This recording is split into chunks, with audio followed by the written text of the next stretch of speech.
Hello, dear community, and very welcome to our talk today. We're going to be talking about culture tech as business opportunity, the role of technology for the culture, and the big new market arising now. And Dmitry Aksenov is with us today, philanthropist, but also culture tech investor, who will be telling us about his vision on culture tech and the business opportunities, startups that he has met, and more about this topic. Dmitry, welcome to our studio. Thank you. Dmitry, it was very interesting to get to know you better and your vision on culture tech, because it's not a philanthropic vision, even though you are a philanthropist investing in culture, but you have discovered the business opportunity there. You invest in startups, you run accelerators for culture tech. Tell us about your vision on culture tech, why the topic is attractive to you. Thank you for the invitation. First of all, I really appreciate the opportunity to address your experienced audience with this subject, which is of high interest to us. So yeah, I started being a businessman, starting to invest in tech companies in early stages, collaborating with venture funds, and at the same time being a philanthropist on a cultural side. I saw it's a win-win situation, because culture has a very powerful is a very powerful tool to change, a person or a community or a society in general, with the ideas, with meaningful impact. And at the same time, we see that technology has a huge potential to change any sphere of human life. We've seen it with a lot of industries like financial, mobility, prop tech, edutainment, education. So why culture should be different? At the same time, culture needs sustainable models and to become a bit more related to financial sustainability than it is now. So basically, there are three ways of culture to survive financially. So either state supports you, means everybody is paying, and then question is, but who's consuming? Or it's philanthropists who, support what they like. Today they like, tomorrow they might change their taste. So there's always a challenge. Like American model, for example, supporting the culture is philanthropy driven. So state is not really supporting cultural institutions. When the pandemic happened, all of a sudden there was a shutdown on the financial support from business, because business was in shock at the beginning. So a lot of institutions just were closed, contrary to, say, Europe, where it was heavily supported by state. But again, state has a constant pressure on bigger and more issues coming, like pandemic or economic crisis. So culture is also in the danger that there might be a change of financial input from the society. So third source is, culture is monetizing itself, like selling tickets, selling rights, distributing the product. But, it's always unbalanced. And that's why culture has also to adopt and to become more sustainable, to build solutions which are there not because somebody likes it or somebody decides to support it. It has to be able to reinvent itself in financial terms. That's why we thought that combination of technology and culture is a pure win-win relationship which would society benefit from. Why? Big time. Do you see the market for culture tech in the future? To be honest, we're convinced that it's the next big thing. At the moment, people of business consider culture is not where you make money, it's where you spend money with a gracious attitude in a beautiful environment, something nice, but it's not how you build business models. I think that's inevitably with technology and with the need on both sides, from culture needs it and society needs more culture, and culture needs more sustainable financial models. And technology will help to reach this meetup. And we envision that technology will adopt and culture will adopt, and finally we'll see sustainability in this sense. And this would become a business which at the end of the day would pay creatives, that they should not make second job or third job just to allow himself to be creative and establish himself with his talent. Now people could do, like, good example with NFT, which used to be a super hype topic, but not for cultural reasons, but for financial speculative reasons. But as an instrument, it's perfect. Somebody's outside in Africa, selling his NFTs for a few euros, could make it up to give up his secondary jobs just to survive as a cultural actor. Two things. You said society needs more culture. Why do you assume that? Is that any evidences? Yes. Yeah, we see that technology eats up a lot of jobs.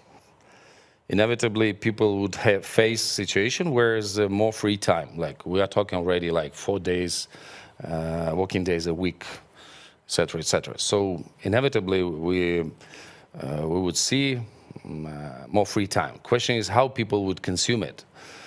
Good thing is that in the history, we already had, in human history, we had this situation. Though it's a bit prehistorical period where our predecessors were hunters or gatherers. So typically they worked 3 hours a day. So which makes 20 days a week, 20 hours a week. So half part-time. The rest, they were enjoying their lives because you run for a rabbit for 3 hours, you have it, you eat it, then you're free. You don't have to go to the office because you don't need technology to spend time in your social networks. So what do? People were engaging themselves in social practices, like rituals, dancing or talking to each other, meeting, so spending time with nature, with themselves. This is sort of cultural practices. Like why do we, in Middle Ages, half of the calendar were holidays. People were not needed to produce something before industrial age. They were just enjoying life as such, though moderated by religion, philosophy, but still people were with themselves and with the universe. So that's what we see in the future for humanity. Of course, people say technology. Yeah, technology will free people. So question would be, okay, imagine you have 3 days in a week to work, and then you have 2 more extra days. What do? Of course, you do a lot of sports, fine. But can you do more than 2 hours a day if you do it every day? I doubt. I mean, yeah. I see your point. Okay, you do travel. Believe me, after 10 years, you've seen everything. Now you need more sophisticated content. Okay, then you do. I see Netflix. Okay, after 1 year, I guarantee that you will be fed up. You would need more sophisticated content. And that's what culture does, engage you in developing your vision on yourself, on the world, and on your relationship with the world. So that's ideas, and that's what culture is dealing with. It doesn't matter, is it visual art, or is it literature, or is it music, or is it, I don't know, architecture. It's fascinating when this comes from you. As you mentioned, you were a tech investor, you invested in venture capital funds. I'm not sure whether it's disclosed, but you're an investor in Speed Invest Fund, for example. And with your knowledge in tech investment, you now invest in culture techs. Have you done your investments, first investments in culture techs as well? Yeah, true. I could remember our discussion with Oliver Holler, 2016 it was. I learned that I then was the investor of Spinvest 2 by that time, and I learned that the focus of Spinvest at that time was fintech. So, wow, cool. Interesting, what we could do. And I thought, culture, could it be the next case? And I addressed to Oliver saying, what do you think, Caltech? He Googled, said, no, it doesn't exist. Except there was one initiative in California, but their Caltech was culture of tech companies. How much beer they consume, how many hours they work. That all. Since then we started to put focus on it through the events, hackathons, accelerators. But also we started to look specifically for startups and. Started to invest in as angel investors in early seed investors in startups. Then we saw the need to increase our pipeline, so that's why we launched Accelerator, Culture Tech-Ära. So now, today we have a kickoff day of our second accelerator, Culture and Technology Accelerator. It was an open call. We had more than 100 applications worldwide. Now For Culture Tech? Yeah. It's second batch. So first batch was in April. With female founders together? Yeah, female founders were our partners to execute. They've done perfect job. We've chosen, again, in the first batch, it was, again, 100 plus applications. We've chosen 8 companies. They went through 3 months program. Then we had a demo day with investors whom we invited. And now half of them, 4 out of 8, are in process of closing the financial deals. Wow. Hopefully this year, now the second batch where we have, again, 8 startups. Today at the kickoff I said we have to deliver now more than 50% success story immediately. So that's our... Can you give us some examples of what kind of technology, what kind of business models are in the accelerator? Sure. The one early stage startup is Artivive. We invested before even starting our accelerators. It's a virtual augmented reality app, and clients are artists. So you have regular visual piece, which is on the wall, but with artists could add with the tools augmented reality on top of existing picture, and then the dynamic starts. There could be information, there could be some story behind it. So basically it's next layer of the content on top of the just 2D picture, and that's a freemium model. And now they're launching the marketplace for this product. That's one example. Another example is Embody. It's a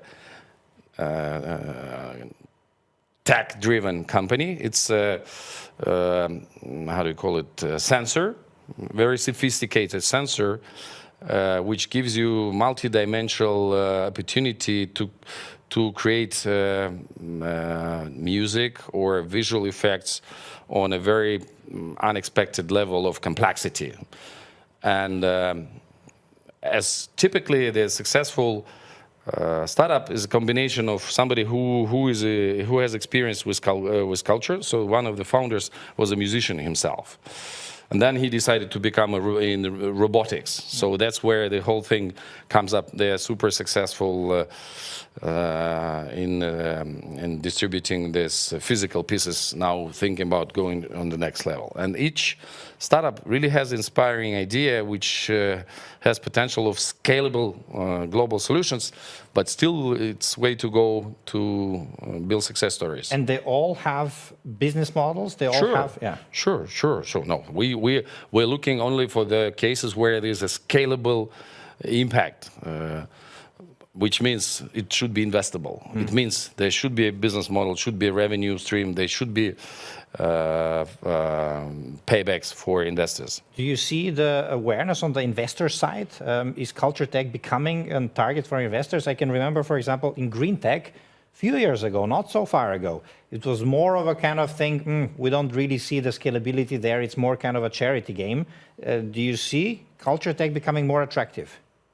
This is completely, you're absolutely right, that's completely the case. So we're so early that people typically say, yeah, we love the idea, super, but we don't see money, we don't see venture cases. That's why I call it a new big thing. So early adopters would definitely see huge impact and cases, because inevitably there would be more and more consumption of culture through technology. So those who join early, and we're working on that, creating an ecosystem like Accelerator. We're thinking about launching a specific fund maybe next year.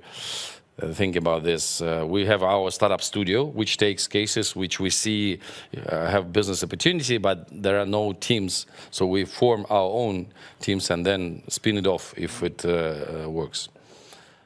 Yeah, that's it needs competence. So you have to love culture, have patience with early stage, but it's everything with early stage. What's your vision on culture tech? Will technology replace the physical experience, or will technology enrich the physical experience? I think the answer is it would be win-win relationship. Technology will scale cultural access and cultural revenues, accessibility, quality, amount, etc. But at the same time would not replace, because we are physical animals, so we need social interaction, we need social experience. So it's like we've been talking about this film industry. Did we stop going to cinemas? No, we want combination. One evening you want to spend with your friend in the cinema, the other day you see the Netflix series just at home. Yeah, but that's a balanced relationship. Depends on your time availability, your competence, what kind of content you're looking for. So this is win-win combination of physical and digital. Both together. In terms of pipeline, do you think that culture tech founders will increase in the future? Absolutely. One factor for this is that we constantly see huge interest on founders' side that they want to have an impact. They're not looking just to make money, but they want to do something meaningful for the society. And cultural impact is very important, sustainable solution for the society. Unfortunately, at the moment, it's very undervalued. Like if you look at the United Nations definition of a sustainable future, you have ecology, you have healthcare, education, but culture is not there. That's a huge misunderstanding of role of the culture for humanity. Because at the end of the day, culture is the only thing which stays. I mean, a lot of things changing, but the best practices are taken to the future based on the past. So that's why we see that founders are keen, but they don't have these options. Like yesterday I was talking to a guy, Spanish startup, who came to us saying, wow, finally I found where I could implement my energy and strategy. Because when I came to Accelerator, typically they didn't know where to put me, in which shelf am I, because they are AI-driven thing about visual art. So, is it AI? I know a little bit, but is it this, is it that? AR, So now we are working on creating the ecosystem as an enabler, so where it Caltech become visible and more people would put trust in it and create an opportunity for next to come. Is that an opportunity for Vienna on the global scale? Oh, that's a big thing. In 2014, I went to China for the first time, and then I was shocked. I said, wow, what the future of Europe would look like when China would learn all the engineering skills, all the technologies. I mean, it's just time, because there's a mass of motivated people heading to success. They want to get there.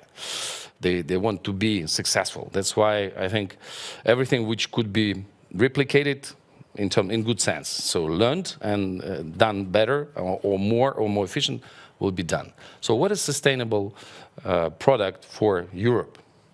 To me, sorry, there are two products. Ecology, because it's great, say Austria specifically, wow, Alps, lakes, nature, huge potential for the future. And history and culture, so it's there. You could fake it, but the organic story is here, and that's what defines the future. So if you would use it as your USP, like telling the story and promoting the culture through the technology, you could build a hub here because there is no global competence center. Fintech, okay, London. London, yeah. Okay, deep tech, okay, Silicon Valley. You cannot duplicate Silicon Valley. So there were hundreds of efforts. You have to go from content. Content is, okay, combination of culture and technology. Culture in Austria, where else? Yeah. Infrastructure, educated population, education. Audience. Audience, everything. So what you need? Tech talents. You have to bring tech talents. You have to create opportunity, global champions from technology who will change the future to come here, get merged with culture, and create new meaningful products for the future. Global. And that's, in this sense, Vienna has super big potential. But issue is time and strategy. It should be taken as a strategic move on the top high level, because I've been to Bahrain, or look what Saudis are doing. They invest billions of dollars creating infrastructure, including culture. Content now is still a big issue, but it's just a matter of time that somebody would say, let's choose the culture as a driver of culture and technology, future driver of the economy. Is that why, or the question, are you going to pursue your activities from Vienna? Are you trying to build a hub for culture in Vienna? True, because that's why we registered our association, Material Future Association, which acts as a Caltech ecosystem builder. That's why our accelerators are here, because we consider Vienna is the organic place for future champion. The biggest credibility for the topic of culture. Yeah, now it needs addition on venture and tech and business. But it's it's a strategic choice for I think federal government or regional government, because if you're talking about talent acquisition, look how are dynamics. Now we have hundreds of thousands talented people leaving Russia or Ukraine or I don't know Georgia or Armenia. So now where are they going? So there is no specific place, but combination of talents with inclination to culture could be done somewhere on a systematic level. And I think Vienna has a great window of opportunity, but it's not for long. Great insights, Dmitry. Maybe last questions. You have your accelerator application starting for the next batch. You have the demo day coming up for the current accelerator. Where are the dates, and can our audience join any of those events? Yeah, that's exactly the action point I want to cross add. So it's next third batch would be application open in November. So please come and try it. For the next accelerator. For the next accelerator. Does it cost anything, or is it? No. So it's we give it as an in-kind input from our side to develop an ecosystem. And also the demo day of our second batch would be in February. February. Yeah. Okay. So for investors, cultural institutions to see that it's real, that it's happening, that it's taking shape, and that's business is behind it, and the future is behind it. Great vision and great closing remarks. Dmitry, thank you for your time and for your work for culture. And I think you are onto something. Positioning Vienna as a global hub for culture tech makes sense if it's executed, if you manage to kind of wake up other players in the ecosystem. I think it's a good opportunity for a really win-win setup. All the best. Thank you, Dmitry. Thank you. Thank you for being with us. Culture tech is a topic for today. Big investment opportunity, also underestimated from myself, I have to admit.